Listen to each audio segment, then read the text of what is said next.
Between the lines of a life story, the distinction between growing older and growing up is often forgotten. Many journeys accumulate over the years, yet the adult within us sometimes stumbles, sometimes talks to themselves, quietly holding on to their inner child. This complex journey begins when we start to recognize the subtle difference between simply existing and truly maturing. The environment we're born into, family, traditions, social norms, draws invisible maps for each of us, shaping who we are, how we behave, and what we're allowed to feel. Sometimes these maps are full of details, sometimes almost blank. Some people, deprived of a guiding hand, still manage to persist, like a plant breaking through rock, like a flower that's never seen the sun, yet somehow pushes through stone to greet the sky. Growing up without guidance can create emotional disorientation. This lack of compass can become a state of feeling numb, not knowing why things happen, or even questioning who you really are. Learning about life isn't just about turning the pages, it's about falling and getting back up, crying, trying again and again. Sometimes we need a reference point, a compass to find our way. That compass might be a person, a word, a book, or life itself. A good guide gently reassures us when we make mistakes, saying, "This is just an experience, try again."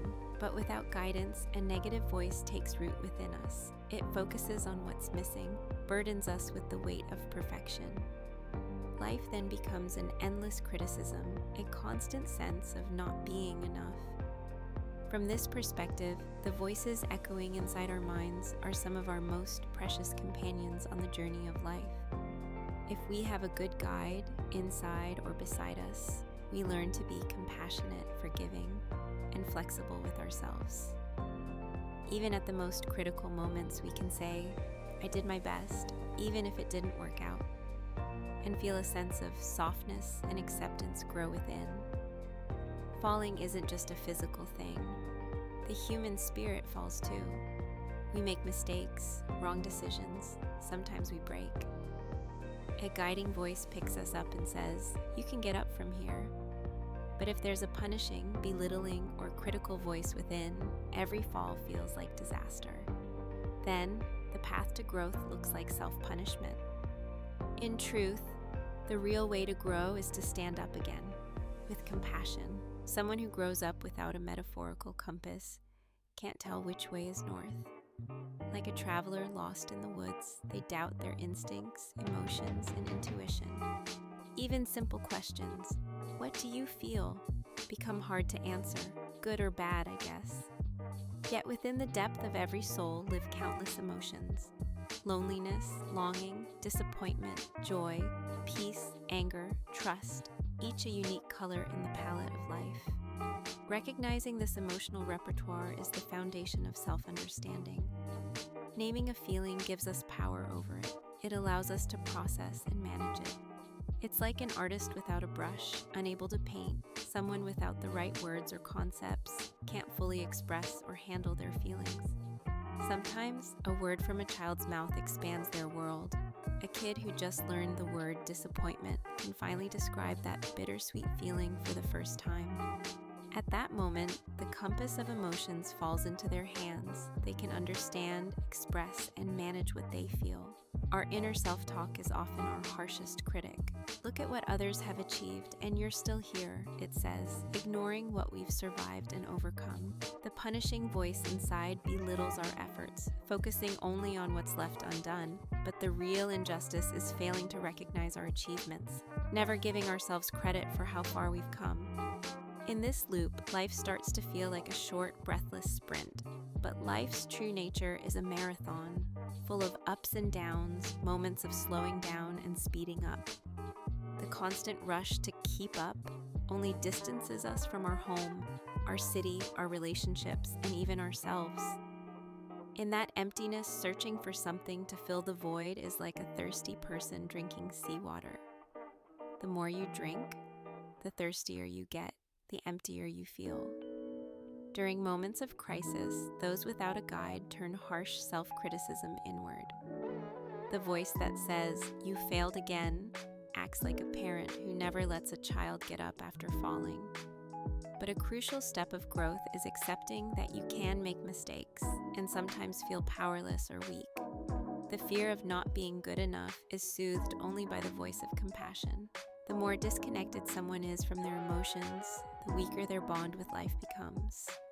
Feelings that aren't heard, valued, or acknowledged will eventually return as headaches, stomach pain, or a vague sense of restlessness. The more emotions are repressed, the more we are drained inside. It's like ignoring a glass of water in front of you. It starts to occupy your thoughts until you finally pay attention to it.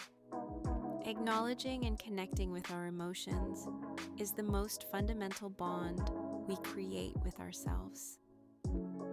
Without this connection, we become strangers to ourselves, unable to understand our discomfort or unhappiness. Once that inner bond is restored, we rediscover our roots and gain clarity about who we are and who we want to become. On this journey, true maturity isn't measured by years on a calendar. The real measure is the emotional repertoire you've built, your ability to understand and manage yourself, your willingness to turn the inner critic into a gentle companion. Every person has the potential for a compassionate voice inside. All it takes is listening. Sometimes that voice is a friend, a teacher, a character in a book, or even nature itself. The key is bringing that gentle voice into our inner dialogue, saying, "It didn't work, but I tried, I'll try again," knowing that the path continues even when stuck, forgiving yourself for mistakes. These are the building blocks of growing and becoming more human. No feeling, pain, or loneliness is a failure. Each is a natural part of being human, an essential part of our life experience. True, healthy adulthood is not about becoming rigid or suppressing feelings, but about acknowledging their existence and learning to live with them in harmony. Real strength means asking yourself, even in the hardest moments, what am I feeling right now? Can I allow this? How can I understand myself better? These questions are simple, yet their answers invite us not to fear our feelings, but to explore, accept, and refresh ourselves. Naming a feeling is the first step to managing it. Building an internal repertoire gives us the freedom to act more naturally and authentically. Those who cannot express themselves are often led to anger or inner conflict. Each lost word, each unrecognized feeling, pushes us further from ourselves.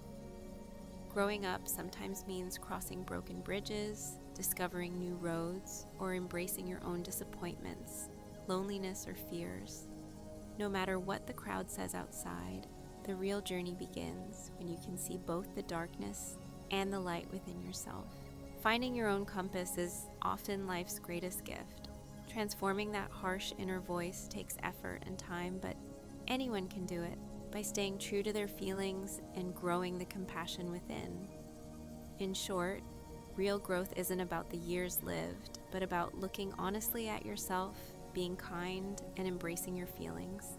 Sometimes guides aren't there. Sometimes the guide is the life you've lived and the determination to carry your inner voice forward.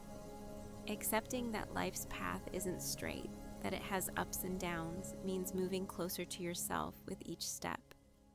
That's the true lesson of being human.